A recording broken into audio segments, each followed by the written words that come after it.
Every presentation needs points to back up your message, but the way you describe those points can make all the difference from inspiring change with your audience or from them not doing anything. Because you could have a boring point and a very strong explanation and they will do something different.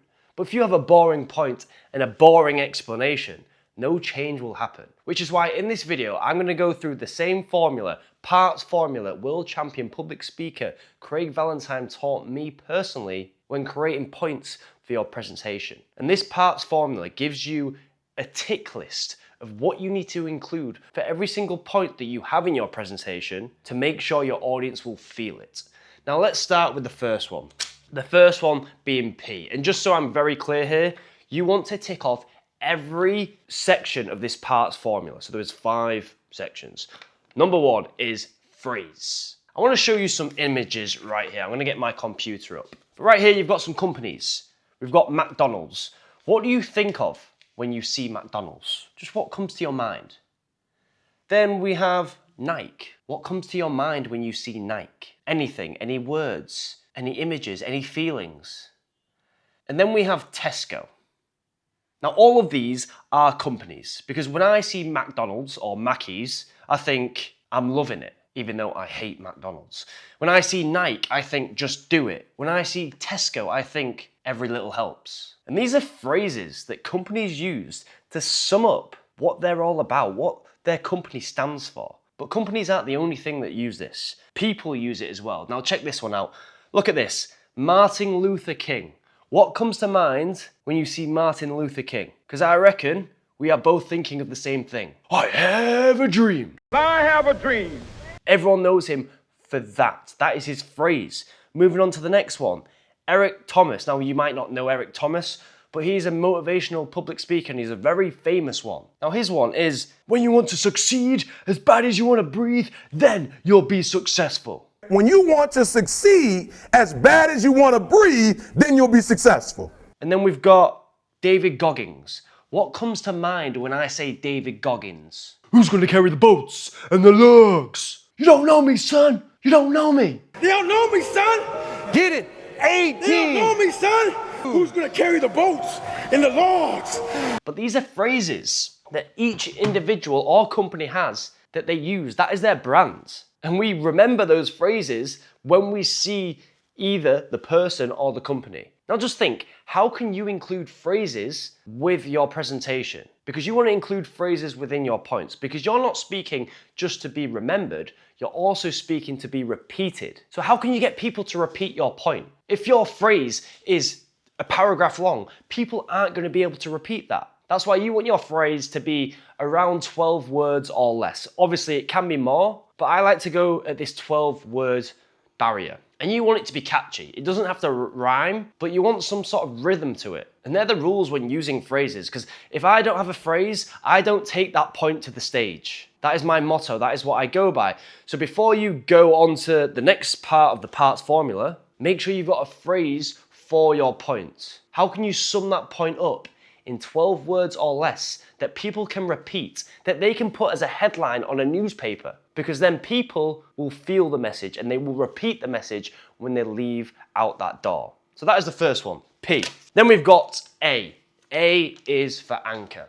Now, a few years ago, I was looking to buy a BMW. I thought it'd be pretty cool. 20 years of age, driving a BMW. I thought people would be looking. I thought it'd drive some sort of attention. So I went to a dealership and I went in and the guy went, "What are you looking for, pal?" And I go, "Oh, I don't really know. I just want a BMW." And he says, "Well, we've got this one right here. It's got 64,000 miles on the clock. It's a 1.6 litre engine. It's a great spec. We've got the full logbook. We've got the full service. There's 5 doors. It's a beautiful car." And to be fair, it was a nice car.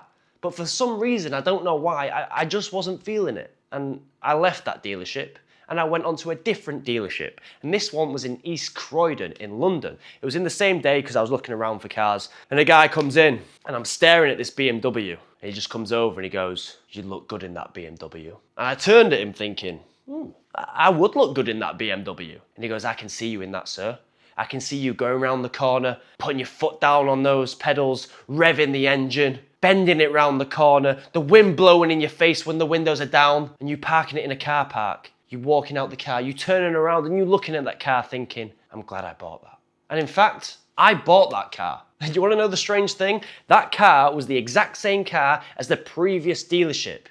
But what this individual did is sell the feeling. He sold the feeling of me owning the car. He didn't tell me the facts and figures of the actual car, because people buy with emotion over the facts. And the funny thing is, when I came to sell the car 6 months later because I was moving to Thailand, I realized I didn't even have the logbook for that car. So I lost $2,000 just from getting that car. But I didn't care because he sold me the feeling of getting that car. And these are what the anchors are going to do to your points.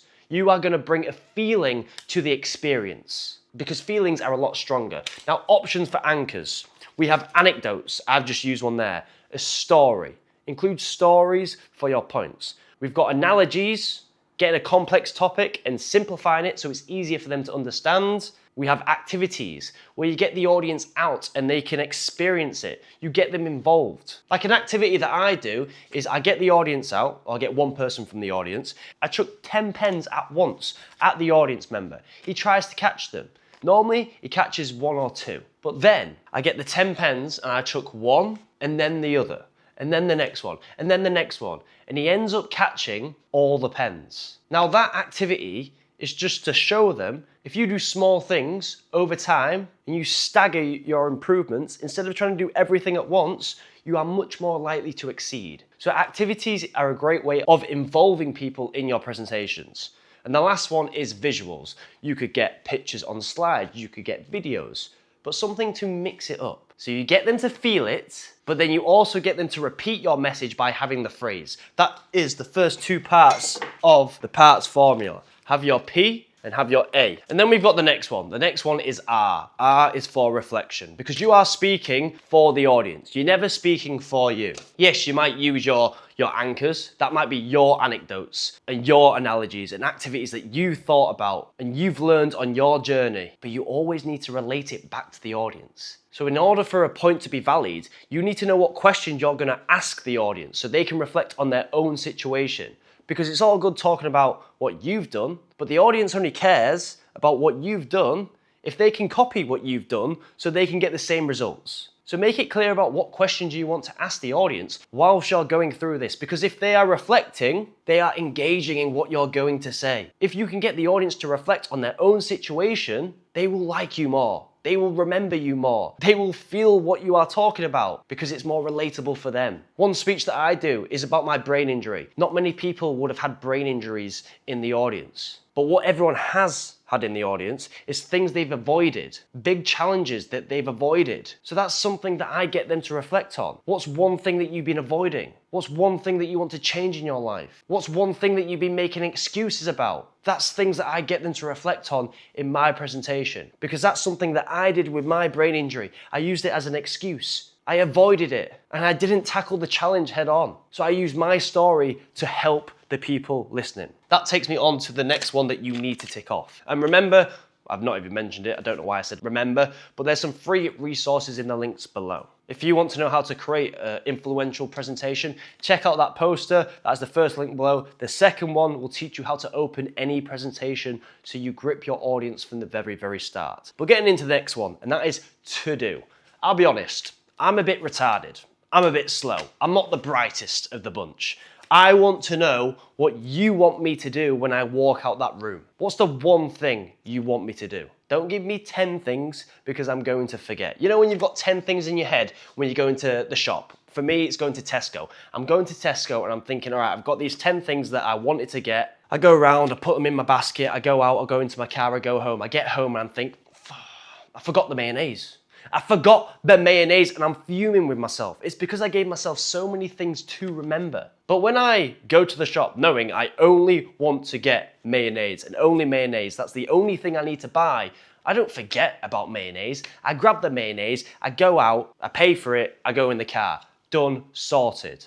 It's the same thing with your presentations. If you give them 10 things to do, they are not going to remember 10 things. That's why with your points, you want them to have some sort of action that they will do once they walk out the door. The only caveat with this one is, If you've got 4 points, you don't need to do a to-do point for every single point. In my 60-minute resilience keynote, what most fighters know that teams and leaders ignore, I have one main to-do for the whole presentation.